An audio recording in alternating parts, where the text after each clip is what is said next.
Bonjour et bienvenue sur Plume à Papote.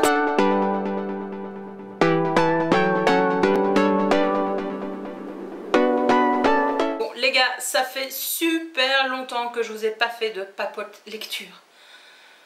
Ouais, très longtemps. Et en fait c'est un petit peu normal parce que mon rythme de lecture il a été un petit peu down à partir du mois de mars. Mais vraiment. Comparé à ce que je lis d'habitude, c'était un petit peu une espèce de panne de lecture, on va dire. Même si j'ai continué à lire, mais oui, le mois de mars et le début du mois d'avril ont été compliqués point de vue des lectures pour moi. Comme vous le savez sans doute, j'aime bien participer à certains challenges. Et il y a un challenge que je fais cette année depuis le mois de janvier, qui est le challenge des 12 thèmes. Donc un thème par mois qui correspond donc au choix d'un livre. Et le choix du mois d'avril, je pense, oui c'était le mois d'avril, on devait lire un livre qui se déroulait en Grande-Bretagne. Et donc moi j'avais ce livre-là dans ma bibliothèque depuis longtemps. Il s'agit de Oscar Wilde et Le Nid de Vipère, donc je l'ai entamé au mois d'avril. Et je ne l'ai pas comptabilisé dans le challenge puisque je l'ai abandonné. Je l'ai abandonné là, à la page 211, malheureusement. Alors, ça ne veut pas dire que ce livre est mauvais, loin de là, c'est juste que j'étais dans un moment où la lecture et moi c'était bof bof. J'avais déjà lu en fait un livre de ce style avec Oscar Wilde comme personnage principal, et donc ici on le suit dans le Londres bien entendu de son époque, qui essaye de résoudre un meurtre, un crime. Le meurtre de la comtesse machin bidule chouette dont tout le monde se fout. Ah oui, la duchesse d'Albemarle. Et moi j'ai arrêté le livre parce qu'en fait je m'en foutais totalement de savoir qui l'avait tué et voilà, j'arrivais pas à être intéressée. Maintenant, si vous aimez les histoires de Sherlock Holmes, je pense que c'est pour vous, puisque ici c'est un Oscar Wilde qui est vraiment un sosie de Sherlock Holmes. Alors c'est chouette hein, parce que on le voit côtoyer des personnages de son époque. Donc on a l'auteur de Dracula, comment il s'appelle ? Machin Drame, je sais plus quoi. On a un autre de ses amis qui est, je sais plus qui, maintenant il est super connu. Oui, on a le truc de le docteur Charcot, enfin... Voilà, c'est un plongeon dans le Londres de l'époque. Et donc ça c'est sympa. Par rapport à la conception du livre, si vous n'avez jamais lu Illuminae, je vous le conseille. Parce qu'en fait, c'est composé de lettres, d'extraits de journaux intimes et de choses dans le genre. Vous n'avez pas un narrateur récurrent pour toute la durée du livre, ça change de chapitre en chapitre. Et ça aussi, ça aurait pu être intéressant. Maintenant, ça le fait pas pour moi parce que je l'ai lu après avoir lu Illuminae. Et dans Illuminae, on a vraiment un travail esthétique qui est fait autour des lettres, autour des journaux. Enfin voilà, les lettres et les journaux, c'est plutôt de l'époque de Oscar Wilde. Donc voilà. Après, je sais pas, hein, c'est un beau poche. Vous avez des petits dessins de temps en temps, comme ça au début du chapitre. Hein, donc ça, c'est mignon. Mais c'était pas suffisant pour moi. Voilà. Alors après, j'ai laissé le marque-page. Hein, peut-être que je le finirai un jour. Peut-être que je vais le reprendre après avoir filmé cette vidéo. Parce qu'il est quand même chouette ce livre. Hein. L'objet livre en lui-même est sympa, je trouve. Mais voilà, je l'ai abandonné en tout cas au mois d'avril. Bon, je vous parle encore d'un deuxième abandon. Il s'agit des Croisades, vues par les Arabes d'Amin Maalouf. Alors celui-là pourtant, regardez, je l'ai aussi, j'avais passé la moitié. Je l'ai totalement abandonné alors que j'adorais. Donc d'abord, j'adore cet auteur, Amin Maalouf, c'est un de mes auteurs, mes chouchous. Dès que je vois un de ses livres, je l'achète et je le lis. Je trouve toujours très intéressant tout ce qu'il dit, et celui-ci de livre, je l'avais depuis des années dans ma bibliothèque parce que je l'avais trouvé en occasion dans une brocante ou quelque chose dans le genre. Il m'avait pas coûté cher, je m'étais dit ah je le lirai. Mais en fait, ce qui fait que j'ai abandonné ce livre, c'est justement parce que c'est cette édition-là. Elle est mais absolument dégueulasse les gars. Vous voyez? Vous voyez comme c'est écrit petit? Voilà, à un moment donné, ça n'a clairement pas facilité de la lecture d'avoir une édition aussi vieille et j'ai pas d'autre mot que dégueulasse quoi. Franchement, c'est pire que mon mémoire pour vous dire, point de vue de la mise en page. Donc voilà. Pourtant, le contenu est super intéressant. En plus, je l'ai lu au mois de mars et voilà, la bataille d'Alep, mais ça battait son plein en Syrie, on parlait de la Syrie aux informations constamment. Et le fait est que ça a éclairé un petit peu ce conflit en Syrie. Alors, c'est plus du tout les mêmes acteurs, c'est plus du tout les mêmes enjeux. Mais je pense que comprendre ce qui s'est passé au Moyen-Âge, ça m'a aidé en tout cas à comprendre ce qui se passait à l'autre bout du monde, Et donc voilà, moi je le conseille. Mais si vous savez, enfin je sais pas s'il a été réédité depuis, puisque moi c'est un truc qui date de quand d'ailleurs? Dans 94. 94. Je pense que c'est un livre qui mériterait franchement d'être réédité et qui ferait à nouveau un carton, qui ferait à nouveau un tabac. Parce que tout ce qui est dit dedans est intéressant, mais on s'y perd. Et on s'y perd à cause de l'édition.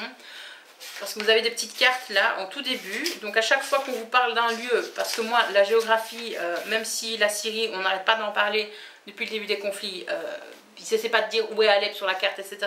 Donc je revenais tout le temps à cette carte qui est au tout début, mais il y a du texte avant. Donc enfin voilà, c'est même pas, vous voyez, comme si la carte était là quoi. Il faut toujours chercher la page et c'est compliqué. Et je trouve aussi que ce serait un livre qui mériterait d'être réédité avec des photos, avec des illustrations.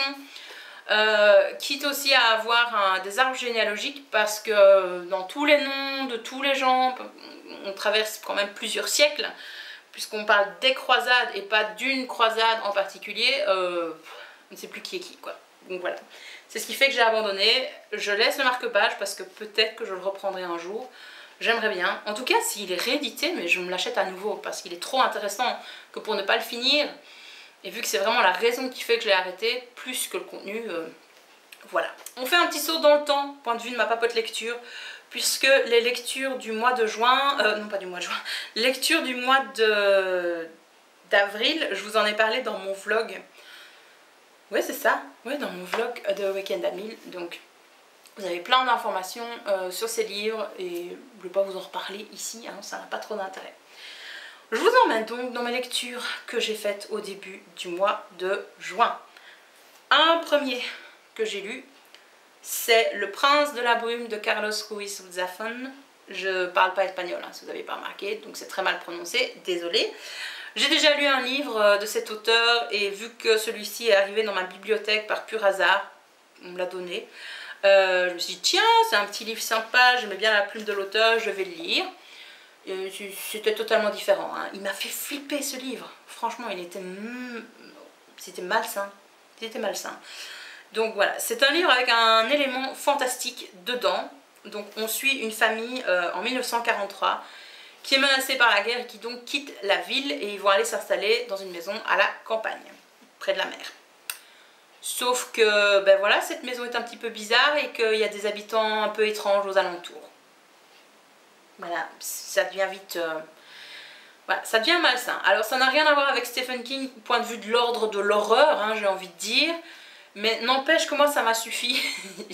J'étais là sous ma couette en le lisant le soir, j'ai pas trop envie de dormir en fait. Voilà. Après, les gens qui lisent du Stephen King, je pense que ça leur paraîtra de la gnognotte, hein, mais... Voilà. Point de vue de la plume, c'était à nouveau assez sympa, assez envoûtant, et l'auteur a bien mené ça, je trouve. Donc... Voilà. Maintenant, je peux pas dire que j'ai adoré ce livre parce que le but c'est quand même de foutre la frousse. Et je m'y attendais pas en lisant en fait. Quand j'avais vu le résumé, c'était une famille qui déménageait pendant la période de la Seconde Guerre mondiale. Donc voilà, je pensais avoir un quotidien d'une famille à cette époque-là. Et c'était pas du tout ça. Et donc j'étais pas prête à avoir peur, à avoir un petit peu les pépettes, les chocottes. Donc voilà. Ensuite, le livre suivant, il est arrivé, mais comme une petite pépite. C'était à nouveau un livre qu'on m'a donné et j'ai passé vraiment un très bon moment en lisant ce livre. Il s'agit des Terres Saintes d'Amanda Stairs. Je ne sais pas comment se prononce son nom, donc désolée. Mais oui, c'était une petite pépite, c'était un petit joyau et pourtant, en lisant le résumé, j'étais là, je dis mais qu'est-ce que je vais lire quoi. Je comprends pas, franchement, voilà. Donc je trouve que le résumé en fait derrière ne rend pas justice au livre. Quand j'avais vu le livre dans ma bibliothèque, on me l'avait donné, je suis pas sûre de le lire ce truc là. Et je l'ai pris. Et j'ai vraiment bien fait. Mais vraiment. Donc c'est un roman épistolaire. Et c'est là où est la force du livre. Vous lisez la première lettre mais vous vous marrez quoi. Et ce livre traite de sujets très graves, c'est le quotidien d'une famille via des lettres qu'ils s'échangent alors qu'ils sont aux quatre coins du monde, mais vous vous marrez mais d'un bout à l'autre quoi, même au moment triste j'ai envie de dire, donc voilà. C'est un livre que j'ai lu en une soirée, je l'ai lu, je l'ai commencé je crois à 8 h le soir et à minuit et demi, il était terminé, c'était vraiment trop bien. Je peux pas vous en dire beaucoup plus sur l'histoire, mais sachez que voilà, il y a des moments vraiment truculents, des moments tendres, des moments passionnants, des moments passionnés également, et puis il y a des moments tristes. Parce que s'il n'y a pas de moments tristes, on ne sait pas apprécier les autres. Bref, j'ai découvert cet auteur grâce à ce livre et je pense que je vais la garder à l'œil et essayer de me procurer ses autres livres parce que je trouve que c'est vraiment un petit chef-d'œuvre. Et je vous parle de ma dernière lecture du mois de juin, mais je peux pas vous montrer le livre parce qu'on me l'avait prêté et je l'ai rendu à la personne qui me l'avait prêté. Mais il s'agit de Tout ce qu'on ne s'est jamais dit de Céleste Niu. C'est NG, je sais pas comment ça se prononce à nouveau, le nom de cet auteur. Alors l'ami qui me l'avait prêté m'avait dit tu verras, c'est magnifique. Et en effet, c'est beau, c'est magnifique. C'est pas un coup de cœur parce que c'est quand même l'histoire d'un drame et c'est quand même lourd comme situation, mais ça valait le coup de découvrir ce livre. Dans ce livre, Tout ce qu'on ne s'est jamais dit, en fait, on suit l'histoire d'une famille américaine et on sait dès le départ, dès la première ligne, ce qui arrive à cette famille. La fille cadette, non pas la fille cadette, la fille du milieu, c'est ça en fait la fille cadette, ou enfin bref. On sait tout de suite ce qui se passe dans le livre lors de la lecture de la première ligne du premier chapitre. Leur fille a disparu et leur fille est morte. Donc on n'espère pas revoir cet enfant revenir. On sait qu'elle ne reviendra jamais. Et on suit en fait dans les chapitres l'évolution de la famille après ce drame, après ce traumatisme pour eux. Et justement tout ce qu'ils ne se sont jamais dit avant la mort de cette fille, de cette sœur. C'est absolument magnifique dans tout ce qu'ils ne se sont jamais dit et tout ce qu'ils ne se diront jamais. C'est assez psychologique, c'est vraiment des personnages qui sont très travaillés et ça j'ai vraiment apprécié. Alors c'est vrai que c'est un livre où finalement il ne se passe rien. Maintenant, la psychologie des personnages est sublime et voilà, c'était vraiment une belle trame familiale, vraiment bien retracée. Et j'ai vraiment apprécié également parce que l'histoire se passe dans les années 70. Et moi c'est une époque que je connais pas puisque je suis née en 1987 et donc voilà, ça m'a permis de voir un petit peu aussi, d'être confrontée à certaines idées reçues. Il faut savoir que le papa dans la famille est d'origine chinoise et il est confronté au racisme ambiant de l'époque. Et donc voilà, ça a été aussi pas un choc mais voilà, un rappel, une piqûre de rappel si vous voulez, dire ah oui, ben voilà, dans les années 70 c'était pas jojo pour tout le monde, on parle toujours des 60s, des 70s, comme quoi c'était un petit peu la belle époque, ben pas pour tout le monde quoi apparemment. Donc voilà, ce livre je vous le conseille énormément, si vous avez l'occasion de vous le procurer, n'hésitez pas à le lire, c'est une analyse psychologique fine, avec des personnages mais vraiment extrêmement bien travaillés. Même si le sujet, je vous l'accorde, n'est pas très joyeux. Bon, c'est tout pour cette papote lecture. Je vous retrouverai dans une autre pour vous parler de toutes mes lectures du mois de juillet et du mois d'août. Cette vidéo est maintenant terminée, donc il ne me reste plus qu'à vous souhaiter de très bonnes lectures d'ici la semaine prochaine. Et à très bientôt.